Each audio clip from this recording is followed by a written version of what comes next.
can't start this conversation without talking a little bit about where media was, where media is today, and then we'll sort of like evolve into where media is going.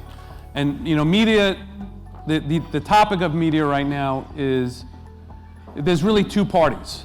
There's the media, and then there's the public that's reading it. So if there are any accolades to be bestowed or criticisms, it's to both, not just to one party. But I'm going to start with Gary Lewi, and to talk a little bit about, what media was, what it is today, and kind of like just to sort of set the groundwork of what we're dealing with. Okay. So if you actually wanted to have that conversation, this would be a 2-hour preface, because the media universe has not only changed, but by the time we leave here this afternoon, it will have changed again. It used to be, in my line of work, if you got your client on the front page of the Metro section of the New York Times, you were good for at least 2 months. You were golden. Now there is no front page of the Metro section of the New York Times. In fact, you could argue there is no Metro section of the New York Times. It is a reflection of the fact that the business model for media has disappeared, and what you knew is not coming back.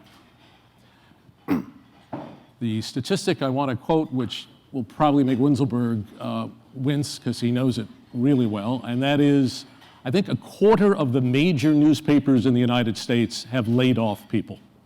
In some media markets like Westchester, northern New Jersey, really solid demographic, you have no newspapers, right? You are seeing a diminution of viewership on TV news. The only time it spikes is when you have a hurricane coming ashore, and people turn to that still, it's urgent. If you walk into any newsroom these days that is fully functioning, you will see an electronic tote board. It is a running report to every journalist in the room as to what people online are looking at on their respective website. Now, I asked an editor at Newsday the other day, do you decide what you're covering based on what people are reading on your website? And they said, no, it's for guidance. But there are other news operations, and more often than not, broadcast news, where that is what's driving the coverage. So on WINS, and I know Ben Mevrak, the news director, really well, so if he were here, we would have that conversation, but a station like WINS will report the last triple shooting in the Bronx before it will report a major economic story on Long Island, by the very nature of how their digital analytics are driving who's listening to what. So that is in part what we're all dealing with here.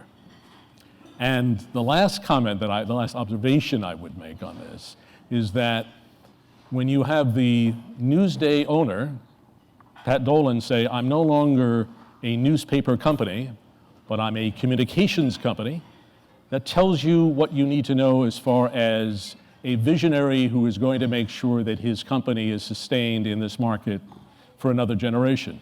He has shifted the focus. He had to. Were he not to do that, he would be riding herd on a dinosaur. So that's our universe. And by the way, everybody up here has agreed, we're not talking about fake news, we're talking about news survival. Big difference. Yeah. So I remember the old days, we used to get up Sunday morning, go to the porch, get the New York Times or Newsday, with the bagel and coffee, go through it, read it for an hour or so, and you just trusted everything that was in there. Whoa, we're into fake news. So, hold it. Did we just make a turn? No, fast forward till now, where we're conditioned, a lot of us, to trust. So I'm not saying I don't trust Newsday or New York Times, but I'm seeing other stuff in writing, whether it's Facebook or it's the micro news that gets flashed up. So we're sort of conditioned to be believing things that are happening that are being transmitted to us in writing. We're learning, and I'm learning now that they're trusted sources. And staying on to the real estate end, you go into it knowing that there's different parties. But Dave, talk to us a little bit about trusted sources, and even if you you know, and again, we're going to end up in social media anyway, but even trusted sources in print, because here on Long Island, really, it's not the major papers that are affecting local land use, other than the debacle we had in Long Island City with that technology company for 25,000 jobs. But out here, it's the local papers, you know, patches around, and there's different aspects of that. Just kind of talk, just sort of summarize before we start moving forward. We're going to try to end up with best practices going forward for everybody as consumers and readers, and then as the developers going forward as well. I'm sorry, what was the question? Sorry. Just summarize what you deem to be trusted sources. So what's your rule book for us so that we can say, I'm reading here, I can trust what it is, I'm reading here, I shouldn't necessarily. So just by a show of hands, how many people here think that the 20 kindergarten kids in Connecticut were actors and didn't really get their brains blown out? Show of hands? Okay, so that's a news source that puts out that news. Is it a trusted news source? I don't know. Some people believe it. Some people believe that the US government took down the World Trade Center and not the terrorists. Some people believe that we never landed on the moon. They thought it was all done in a TV studio, which, by the way, it was recreated in a TV studio at Grumman, but that wasn't the actual moon landing. So my point here is, there's news coming at you from all different places these days. Just because each staff is shrinking doesn't mean there's way more outlets where you can get news. Because of social media and things like Facebook and digital news, everybody's a publisher. Everybody is a news source. A trusted news source is a news source that is accurate 99.9% of the time, and something that you've been following for a while. I'm not saying that a new news source can't be accurate, but a trusted news source is a news source that's been established, that has a very, very good track record of being accurate. That's a trusted news source. And that's where most people get their news. And I'm not saying you should just get your news from one source. That's also a mistake. You should probably get your news from a number of sources because it gives you a broader perspective of what's going on. Why news or information? So maybe we'll differentiate between news and opinion, or news and, what's the other word? Is it information? You know, news, we're saying, if it's a journalist, they're trained, they have, you know. Are you asking the difference between hard news and opinion? Hard news and editorial? Yes. Well, usually my opinion is based on fact. Mm-hmm. All right, so news is fact. Your facts. My facts. Well, they're my facts. So news is fact. Okay, well, that's important to get it established. So even if you're reading a paper, if you're reading the editorial that's written by a journalist, it's fact.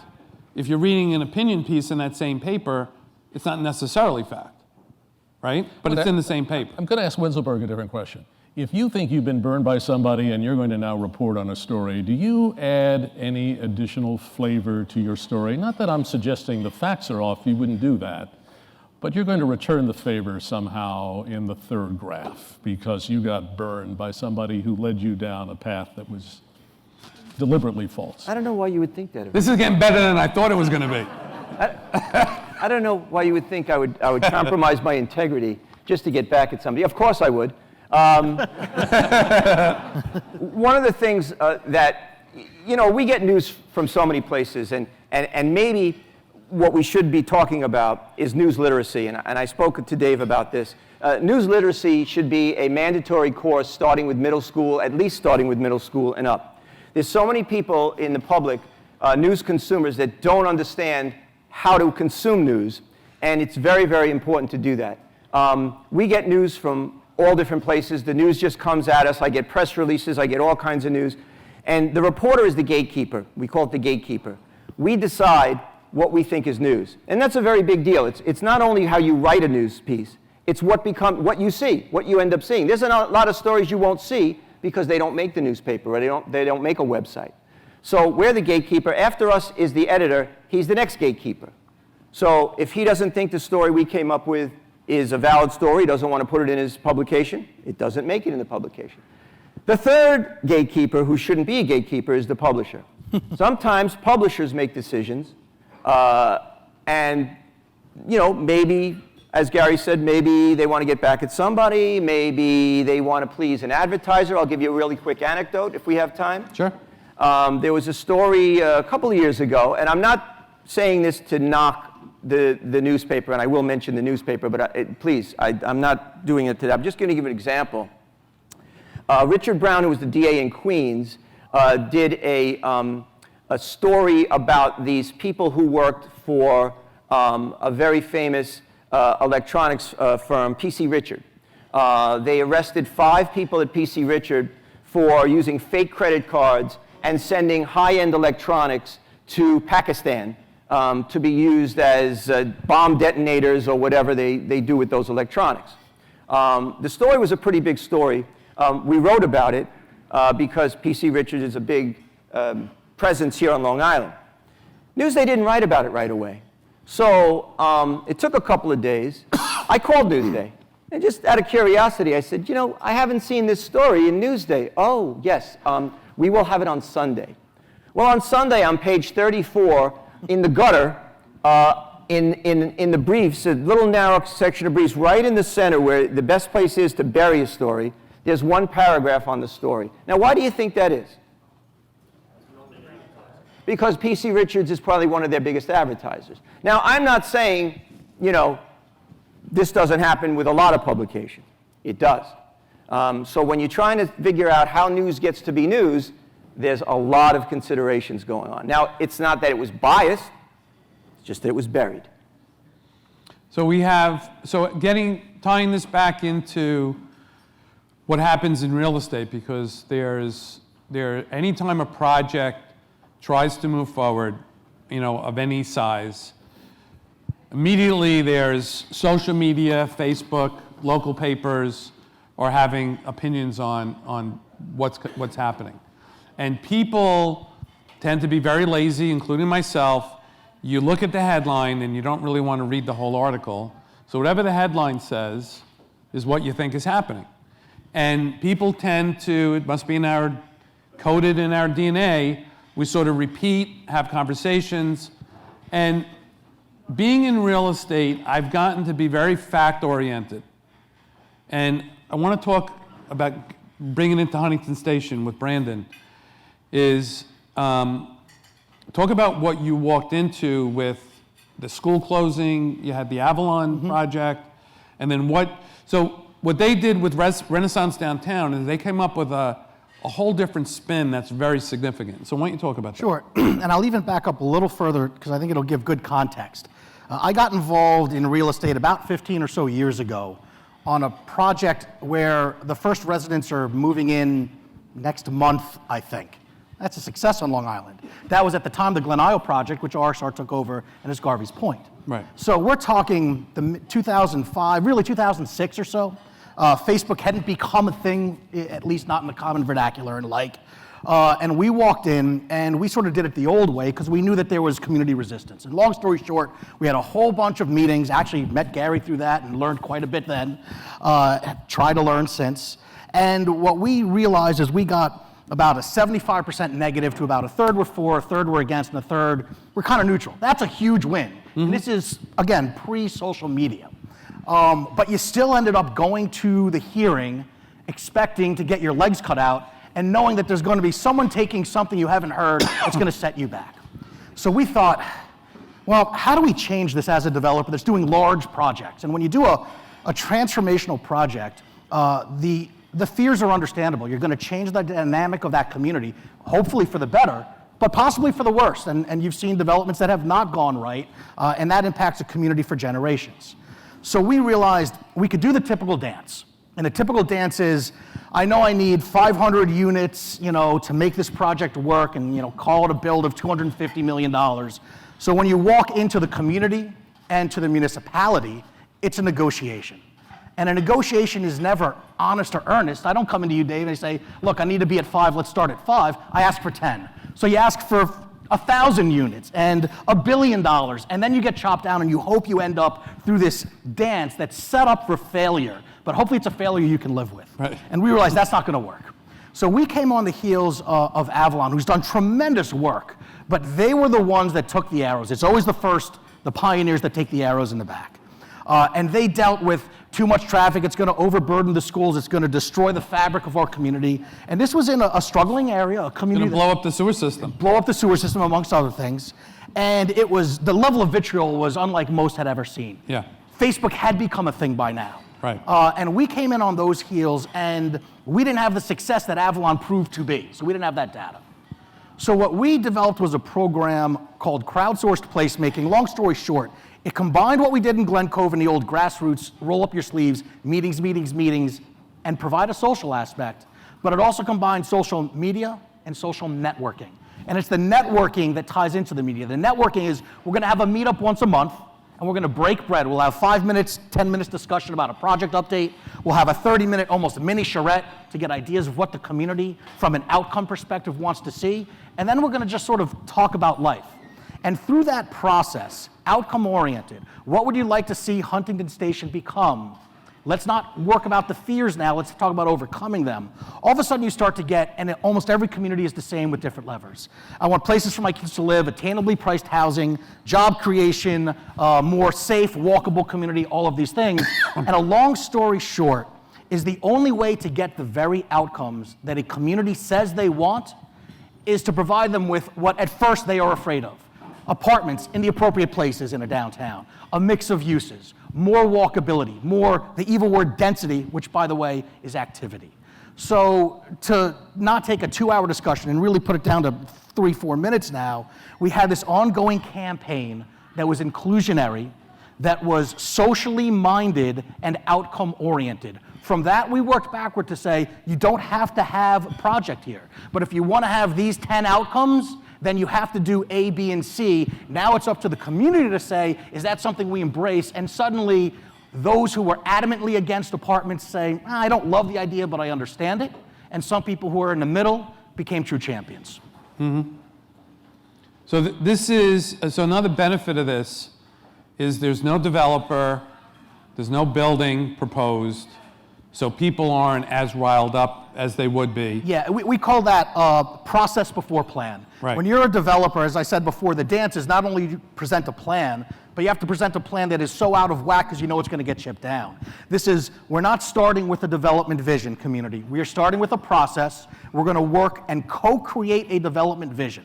People in the room are probably familiar with the term P3, public-private partnership. Mm-hmm. You have to add the C. It's P3 plus community. You bring all of those together. The community understands that for anything to be built and for it not to be the status quo, and these aren't great status quos, or they wouldn't look for redevelopment, that you have to have some activity happen, and it has to be market-based. Right. And that understanding of matching the market to the community's desired outcomes, to the municipality who becomes literally the governing agent in all of this, that's how you get this co-creative plan before process before plan, where you don't put up your vision, get attacked, and hope in 2 years maybe you have half of that to build. Right. All right, Chris, so we heard from Brandon that does third-party work. Mm-hmm. So you're the whole shebang within TRITEC. Well, we actually do put up the plan. And we do put up a plan that we can actually build. But we try to convince people that we're an organization that works with integrity. So one of the things that we do in our initial presentations is a series of slides that say what we said we were going to do and what we did. So we'll show you projects that what the renderings look like, what they look like at the end of the day, and they are exactly the same. We come into the town with something that will work for them. So in the beginning part of our planning process, we meet with everybody who wants to meet with us. So we go to any community organization, the historical society and the fire department and the school board and everybody, and we try to get their input, and see what it is that will, check off a lot of the boxes that Brandon mentioned. And then we put the project together around that input. And then we say, look, this is the project that your leadership and your community has come back to us with, and this is something that we can make financially. It's a sustainable project for your community, and we try to build a coalition inside of that community, and we do it from the beginning to the end. We continually go. We go into the restaurants. We go to the Chamber of Commerce meetings, and we create relationships and champions that way, and then get the project approved and built. How much social media tracking do you do? A ton. But at the same time, I think you mentioned people don't read the articles anymore. So a lot of times it's just the headline. So and if you if you read the comments on social media about that headline and read the article, the comments do not reflect most anything that's written in the article. And a lot of papers have paywalls. So even if they wanted to, they just get the headline, and when they click on it, they go through a paywall, and they can't read the article anyway. So they're not really as informed. The headline sort of dictates the conversation.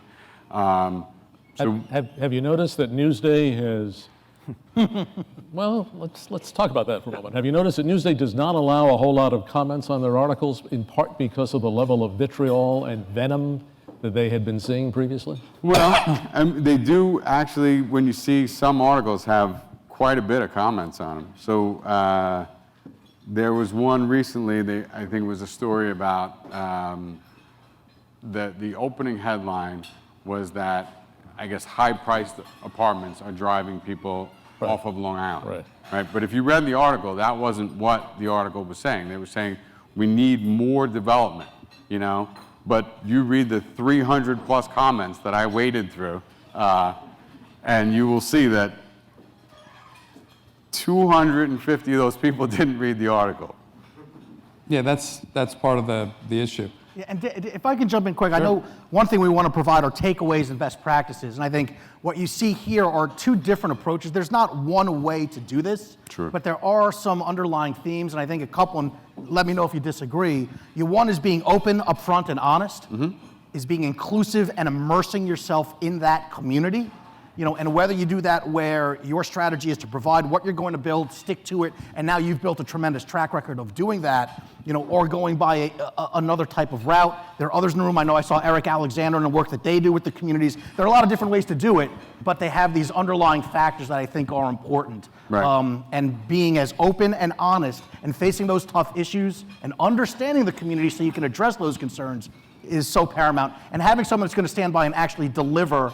And when they do mess up, because part of what I would say to communities is, look, we're human.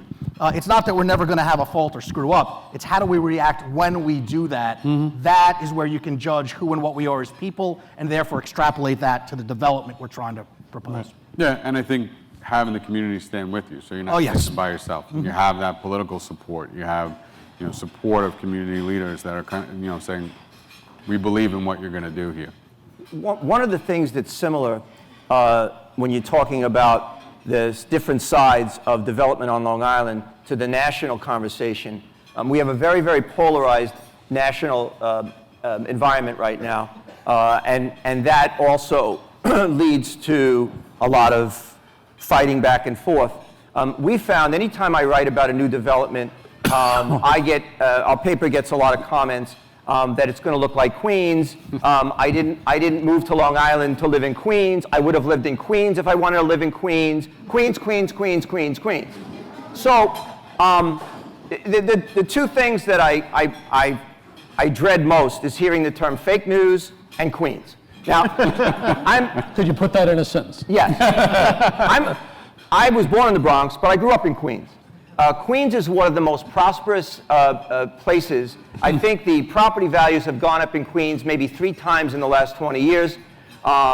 They speak more languages in Queens than any place else in the world. It's the most diverse area of the country.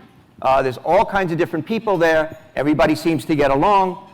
There's all different kinds of housing in Queens. If I showed you a picture of a neighborhood and I said, is this Long Island and Queens, you probably wouldn't know, because there's a lot of single-family neighborhoods in Queens and a lot of multifamily. But anytime there's a multifamily project that has to get built, and sometimes it's not even a multifamily project. I just wrote about a quick check that's opening in Comac, and the comment was, it's going to look like Queens. Well, show me a quick check in Queens, because they don't have any. I can show you a bunch in Dallas, and they're pretty cool. Yeah, well, they're great. They're great, and they've been very successful here on Long Island. But that's the kind of comments we got. You have two people, two groups that are diametrically opposed. And I don't know if you're ever going to convince one or the other that the other one is right. And that's a struggle that's ongoing. Well, it seems that the minority that are vigorously against it, that's not who you're going after to change. You're going after the people that are the undecideds. And I remember with the Avalon project, I was helping, so I was on the town Economic Development Corporation, and I was trying to help this project move forward. So it was a Facebook-driven thing at the time, and if they were saying the sewer was going to get exploded, I got a letter from the sewer district and a link, posted it so everybody could see it, and then over time, you became a credible voice that was drowning out the people that were, against it.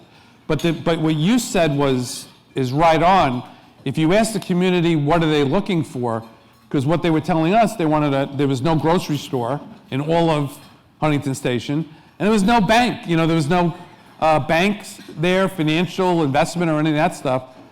And we told them, we said, look, the retail is not going to come and then hope the disposable income follows. Right.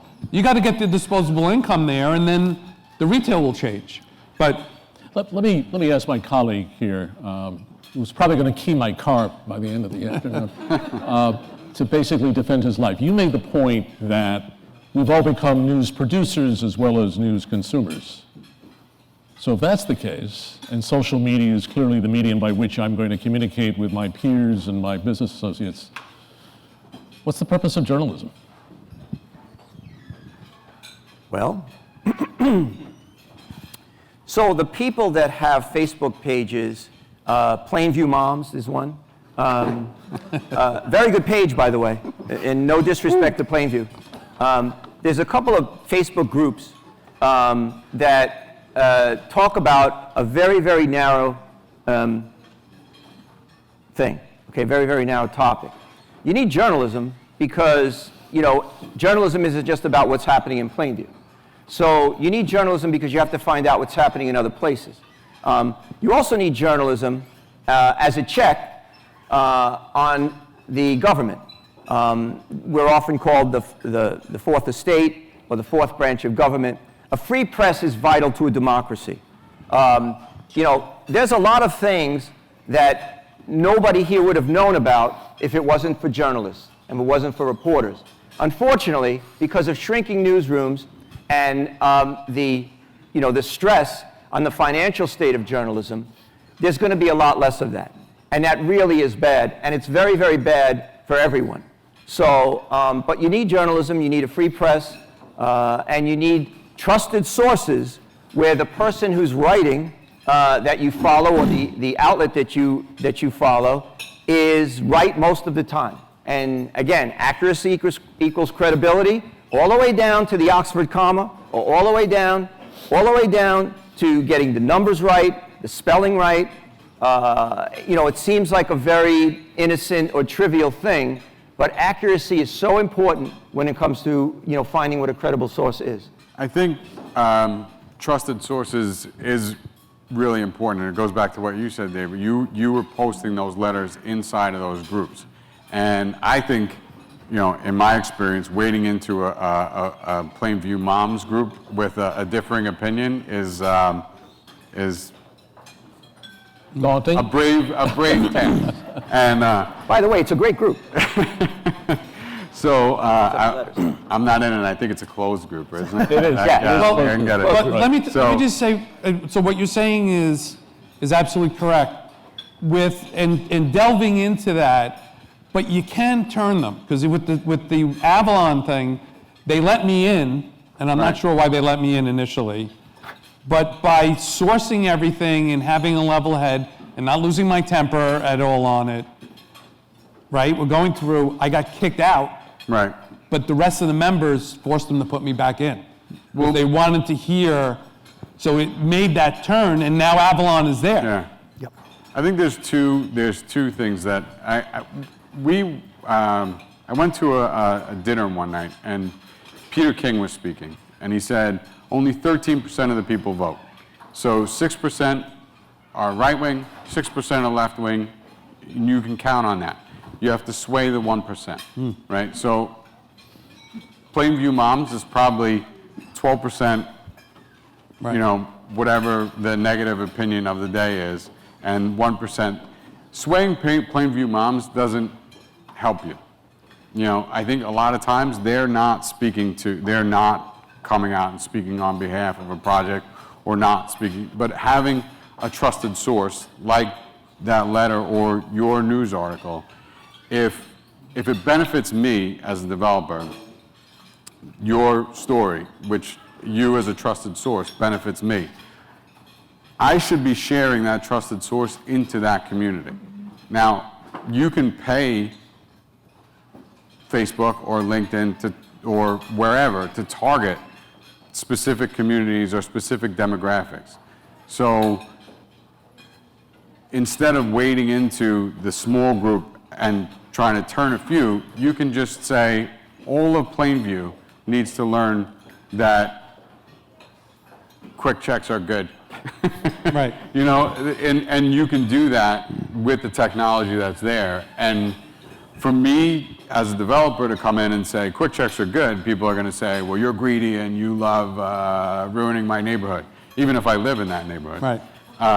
But if David says it and I share it, then he's a trusted source, and I'm just pushing it into the neighborhood.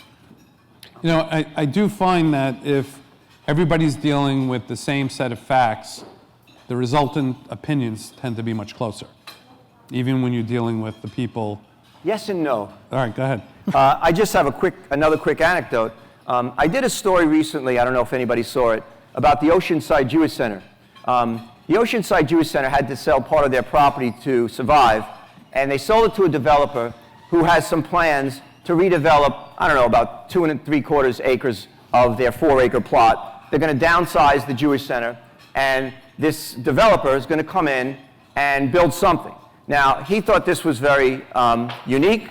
He says, I'm going to give the community 5 different plans, and they can choose the plan. And I know all of these plans are financially viable. Well, he made a couple of mistakes. By the way, is this developer from the island? Does he know the island? Yes, yes. All right, so that's surprising. But he was in over his head. He's a former house flipper who had a relationship with the Jewish Center, and now all of a sudden he's building a 120-unit apartment building, which he's never done before. So, and the choices were very interesting. 120-unit market rate, 120-unit affordable for 62 and over, a medical office building, a self-storage facility, not another self-storage facility, yes, another self-storage facility, and I don't know what the fifth thing was. The mistake he made was giving me the story before he went to the community. Yeah, that's a mistake. That's a big mistake. So I wrote the story because I have a story and nobody else had it, so I'm going to write that story. Now, if I was on his payroll, I would say, don't give me this story. You know, go back to the community, talk to the guy from the town of Hempstead, get stuff at least in a row. You don't need the approvals yet, but at least you need to have it out there so that they're not surprised. Well, as soon as the story was published, I was getting calls in my office. I just read your story. How do I stop this? How do I stop this? How do I stop this? This is a disaster. I can't believe it. They're going to destroy Oceanside. We're a quaint little cozy community. Has anybody ever been to Oceanside, by the way? The cozy, quaint community of Oceanside? So, the point of all that is... Boy, the hate mail you're going to get from... Well, the day after, first of all, and they were very upset with me for not talking to the neighbors. Why did you write this story without talking to us? Well, we're a business-to-business paper. I'm writing about a development plan. I wasn't ready to go to, house to house and say, hey, how do you like this? Because I already know how they're going to like it. They're not going to like it. So it wasn't my audience. It wasn't something that should be in my story. But 2 days later, somebody emailed me from the group. We already have 1,200 signatures against this, and we have a Facebook page, Stop the Madness.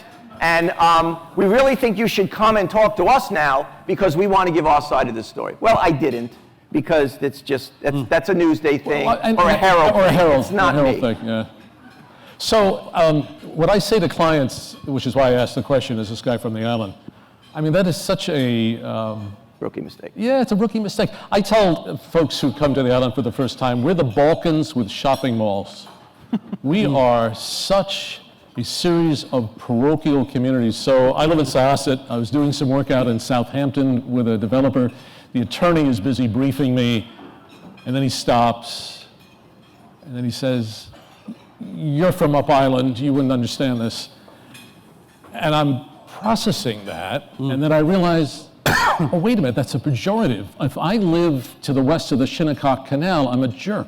I couldn't possibly understand the dynamics out here. So we are a really interesting group of 2.7 million iconoclasts, and I think the more sophisticated of the developers understand the complexity. The idea that this guy would willingly go running into a oceanside buzzsaw is, I mean, really? So here, if I may ask a question to both of you, actually. So as you know, when we talk about trusted sources, we're talking a lot about the media, but then we are sometimes the sources for our own projects, where we all know that we want it to be in a positive light. So, how can folks in the audience put the best foot forward, understanding we can't, just show all the math, but we need to show enough. And we certainly don't want to be in a position where I get a call from Gary or David saying, "Brandon, you told me X, and honestly, you were so off here, I can't trust you anymore." Okay. How do we balance the need to serve our... First of all, one of the things I wanted to say today is the importance of good PR people. My job depends on good PR. You know any? My job... You can't make a living. Meanwhile, you're the only one with the tie, and the only one that can afford a razor up on the whole panel. So, don't start. But seriously, I always tell people, especially when they're going to do development, you need at least a PR person, maybe even a community organizer. You have to start with that. They're going to steer you in the right direction. They're going to make sure they get boots on the ground, and they're going to make sure that you're talking to the right people and that the right people are on board. My dad, God bless him, was a salesman his whole life. And he taught me the best way to sell is to make it sound like it's the customer's idea. That's what you have to do. You have to present something that says, hey, this downtown is looking kind of shabby. Look at all the vacant stores. Wouldn't it be good if there were more stores and more people coming in, and maybe it could broaden the tax base, and maybe you could have nicer stores, or maybe you could have a couple of nicer places to live. Don't you think that would be good? Yeah, that would be good. That would be good. Okay, so you start that conversation, you prime the pump, and guys like this, professionals like this, and I'm not just, kissing up because he might smear me later, are so important. So important. And they're not only important for developers and to get developments off the ground on the right foot, they're important to journalism in general now. Again, we harken back to that shrinking newsroom. We have 2 reporters left at the Long Island Business News. We have 2 reporters to cover 3 million people. We're the 10th largest market in America, okay?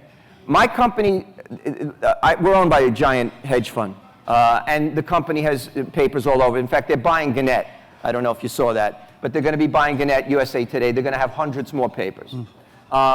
They have a paper in Rochester, a business paper, where they have 7 reporters and 4 editors. In a market how big?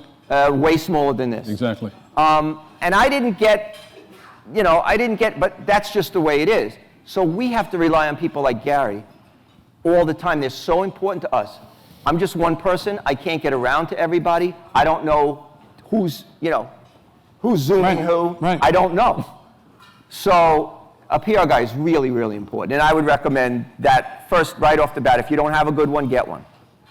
And it's really just to make it clear with everyone, it's what Gary's job is not to get out to the public and sort of trick them early so I feel like I'm at my own shiva.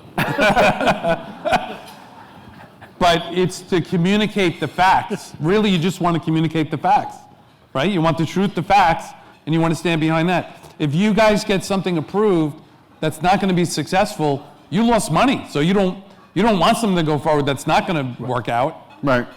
So it's... But I think that's also part of the root issue, because we have to understand the human condition. I use this equation, or this sort of comparison, and it's like buying a car.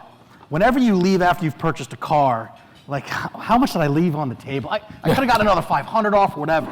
What you know is you may or may not have gotten a good deal, but you know for sure the dealership did not get a bad deal. They know at this point they just don't go any lower. Right. And as a community, that's how the developer is you know a developer's not, at least a developer that's worth their salt, is not going to move forward with something that doesn't make money, but maybe they're making too much money. Or maybe they are taking advantage. I mean, there are examples where developments have not gone the way that they should have. But as a community, you don't know where that line in the sand is, and that's why building the trust that I think Christopher and I both talked about is so important. You can never completely erase that line and have complete transparency, but you can get to a point where there's trust built and enough education that the community can say, oh, if I want those stores, and I do want them, I now understand we need 3 or 4 stories of residential above, and we need a train station, and whatever it might be. Coin of the realm in any development on the island is trust.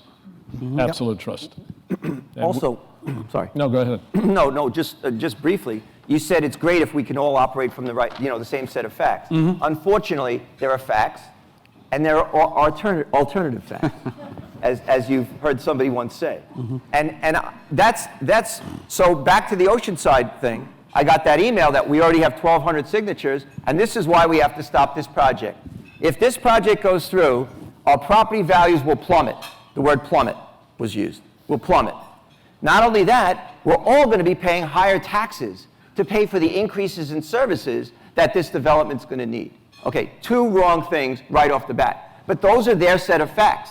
And they're reaching out to these people who live in the neighborhood, and they're saying, we have to stop this because this is a disaster. Well, those facts are wrong.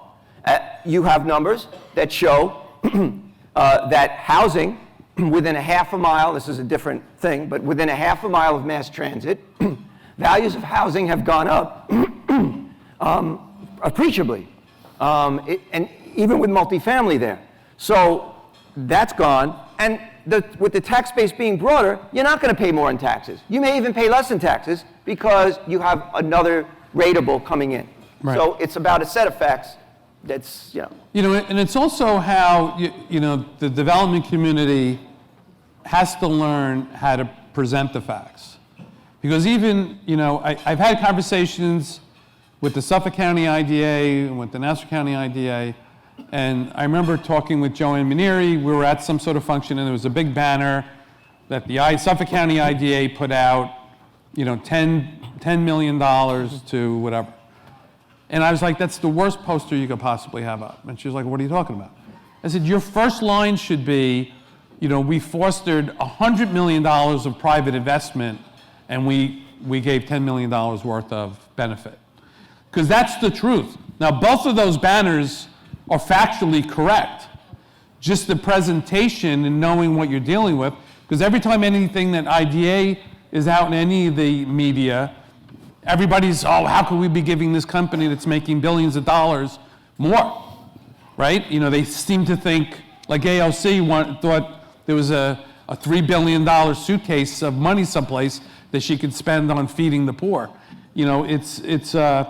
So we have to watch on how we're presenting ourselves as well. So Chris, let me ask you, so you're starting to go into a new community, and you've been branching out. You're in Lindenhurst now, right? You did the Port Jeff thing. You're off the island. But here on the island, you're going into an area, and people are like, oh, there's those TRITEC guys that ruined Patchogue and ruined this. Let's say no to TRITEC for XYZ town. And now you're starting to get a swell up of misinformation. I shouldn't say that either, right? Alternative facts that are coming up, and what do you do? Well, one of the good things in working for TRITEC is that actually we get invited into those communities first. Okay. So we tend not to go to places where we aren't wanted. We go to places that we are. That being said, we do encounter a lot of those same, you're going to ruin the schools, you're going to turn it into Queens, you're going to, make this, there's just going to be, what happens when we have a birthday party? What kind of question is what happens when we have a birthday party? Right. Where do people park at your house when you have a birthday party, But inevitably, what happens when we have a birthday party always comes up.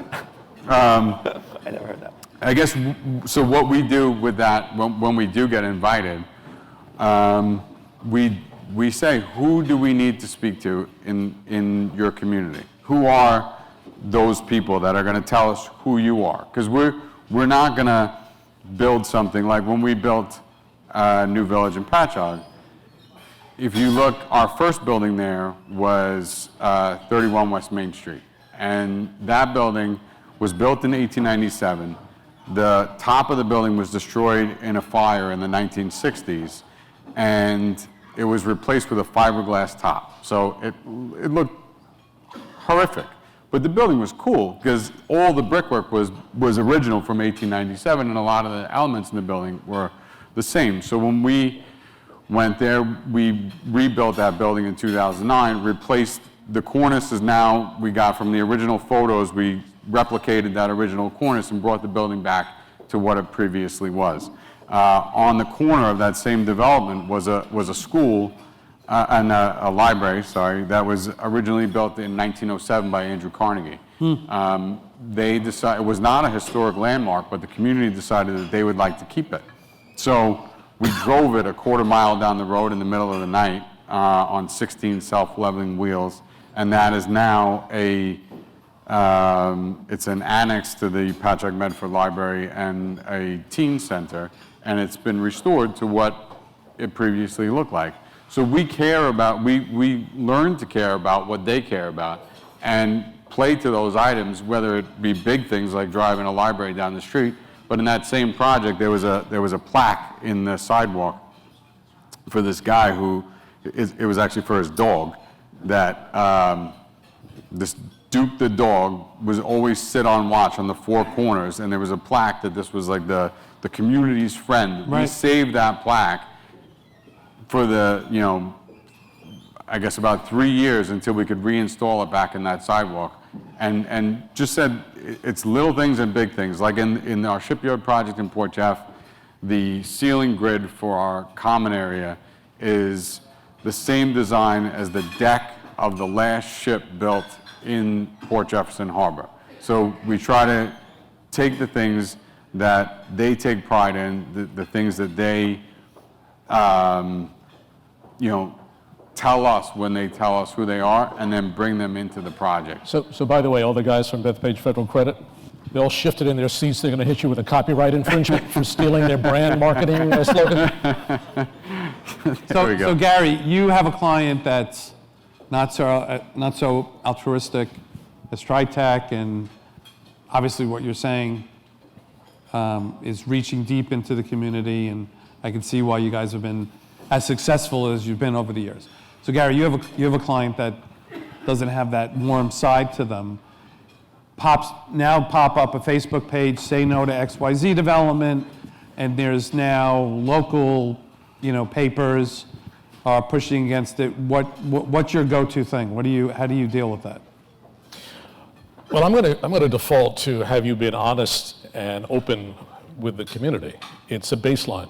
The neat thing about working for a family business is that we do one of these when we are talking to a potential client. And if we think the client is going to be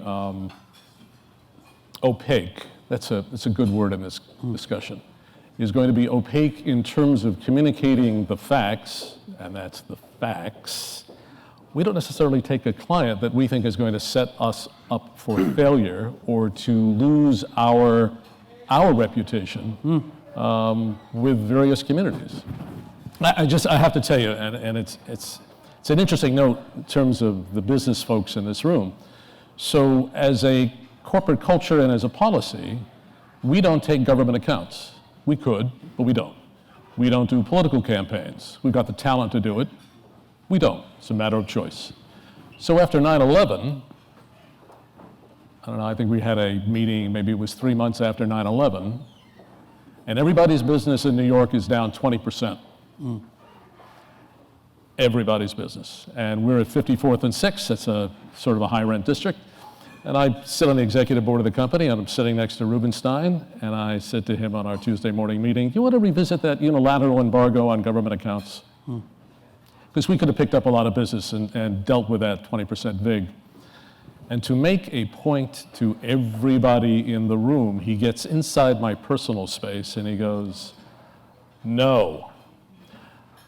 I have to tell you, it's one of the reasons why I'm still there, is because of the level of integrity. I mean, I don't think I would have had that amount of discipline to take the hit every month for as long as it takes and not violate that line in the sand.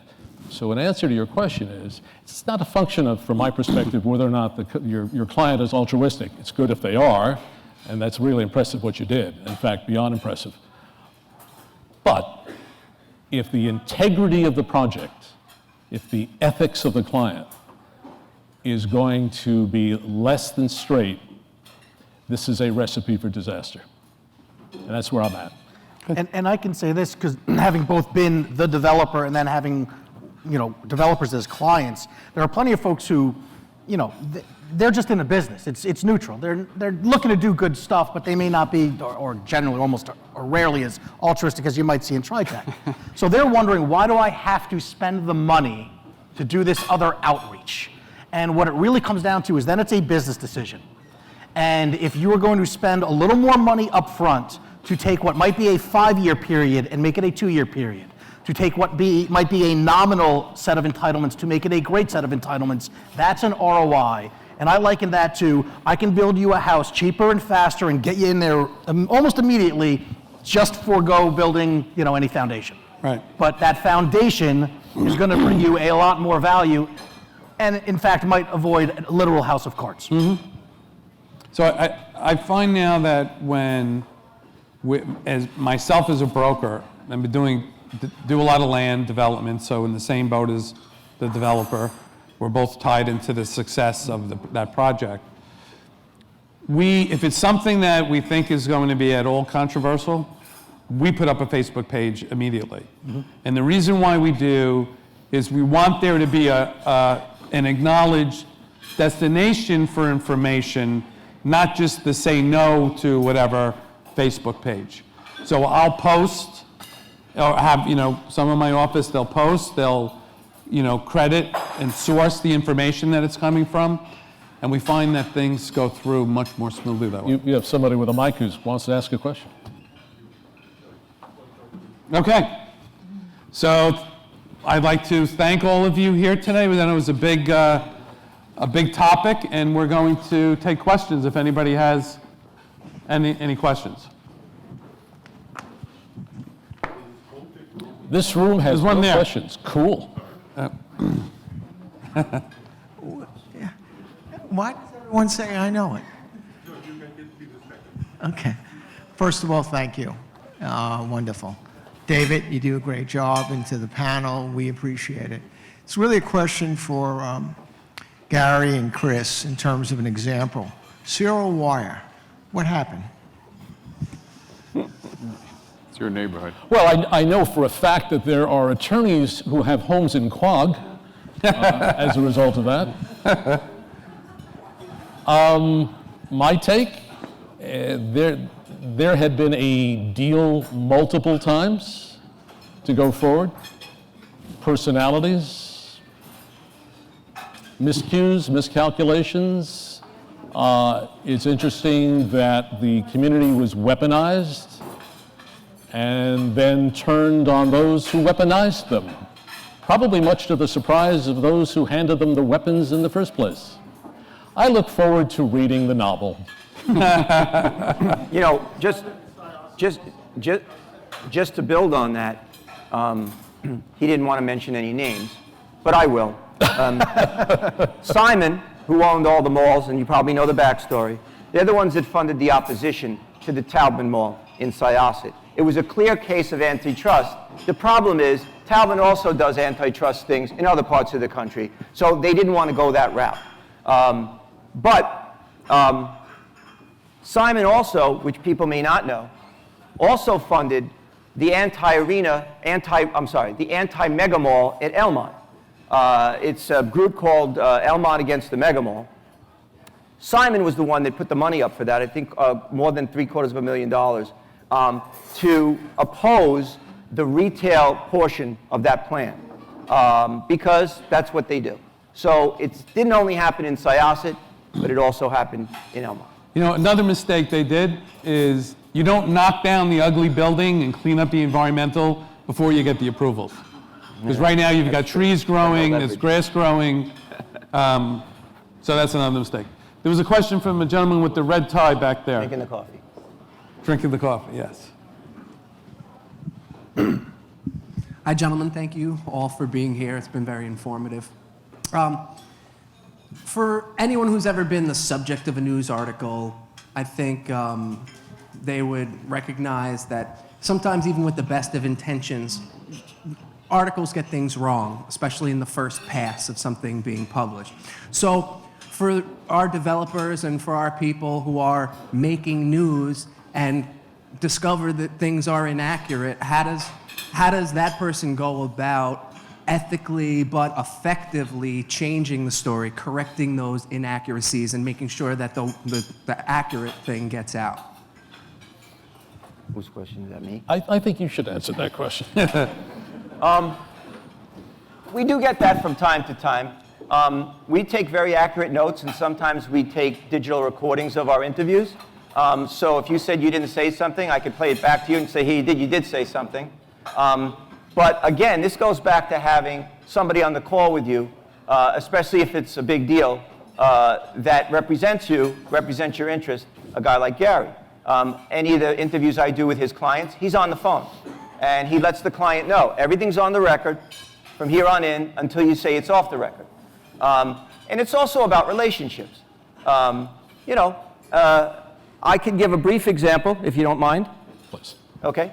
So I was doing a story, and I was talking to a client of Gary's on the phone, and the client blurted out something he didn't want to tell me, or he didn't think he did it prematurely, and I had a very, very big story,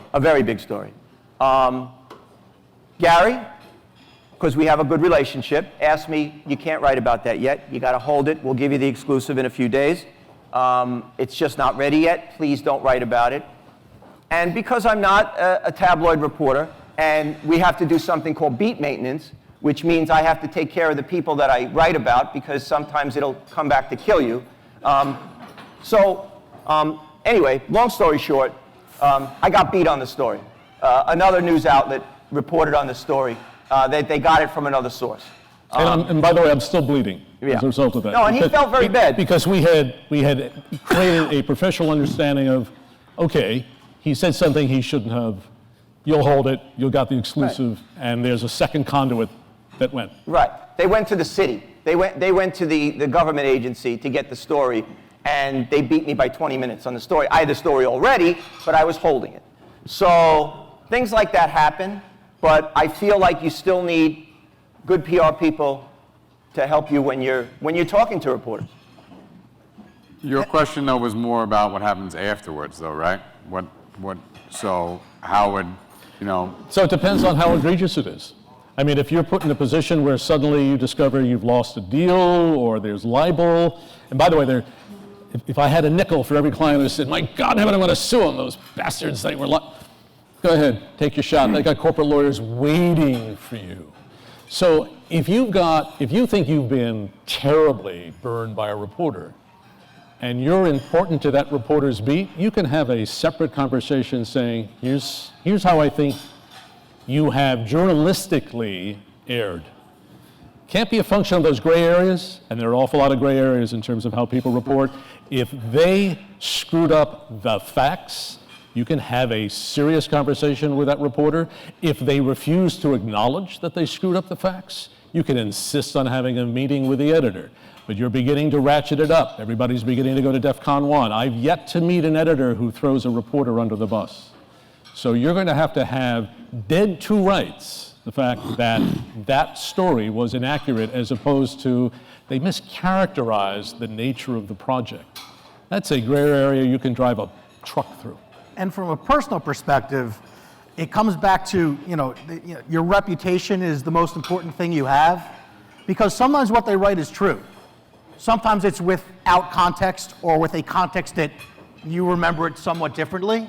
But an objective friend says, you did kind of say that It wasn't the brightest thing, but look, you have 20, 30, 40 years of being an upstanding citizen, of doing things the right way, and then it's up to us to own it. It's not us to blame the press or blame our PR person for the truth of something that may have happened 10, 15 years ago to come on out.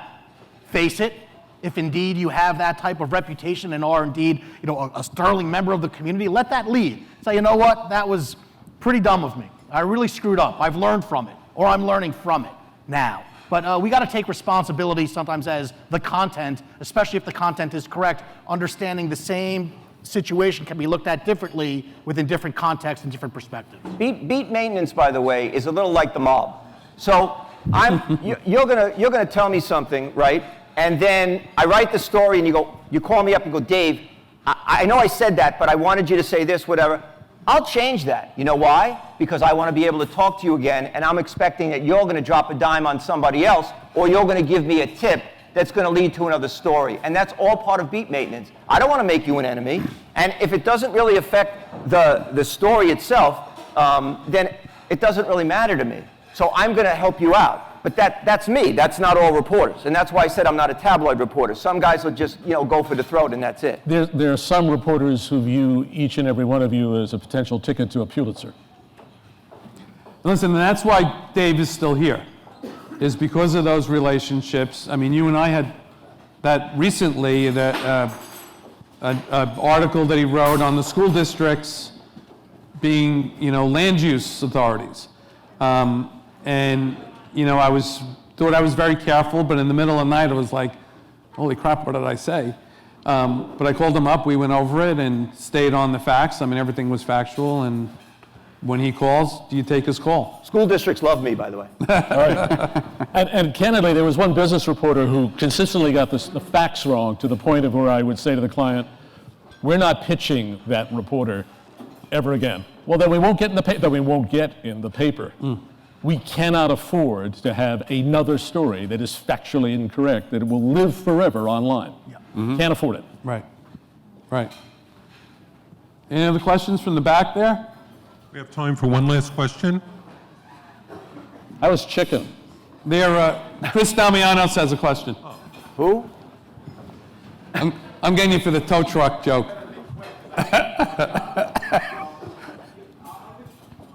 Hold on, Chris. Everybody can hear you. Mike's coming. Thanks, Dave. I didn't have a question, but now I do. Why did you ask me if I have a question? I guess this question, is for Dave Winzelberg, since you're the press guy up there. You mentioned before about how Newsday, under pressure from P.C. Richards, put in next to the obituary the article. I didn't say under pressure from PC. I did. I just said that's what happened. That was my perception. But how does this work now? And what, the press is under a lot of pressure, obviously, to sell papers. They're not selling ads, so they got to sell papers. How much pressure is on the media to print something that's may not be factually correct, but is going to sell papers? Yeah, I don't see that happening with trusted sources. Again, we're going back to trusted sources. I don't see that happening so much with trusted sources. Yes, and reporters are under a lot of pressure, and there's a lot of competition to be first, to also be sensational. And tabloids, they're gonna do what they do. We don't do that. We're a business-to-business paper, so we're a little less controversial. It's very important to me to have a story first, though. And it's sort of in my DNA. Newsday has 300 reporters. We have 2. They're in every town meeting. They're everywhere. So when I can scoop them, which I do regularly, thank you very much, it's a feather in my cap, and it makes me feel really, really good. But I hope that the pieces I do are factual. I try to be fair, and I try to be factual. I think the way that I get over is to be first. And that's not necessarily being inaccurate, it's just being first. Right. No, I didn't mean you, because you have written some great articles on our organization. I thank you for that. I really wasn't talking about the business news. The business news is one of the few outlets that you actually get a fair shake in. I was really talking about some of the other medias that are out there. Yeah, I'm sure it happens. All right, thank you. All right, well, thank you, everyone, for coming, and thank you to our panelists.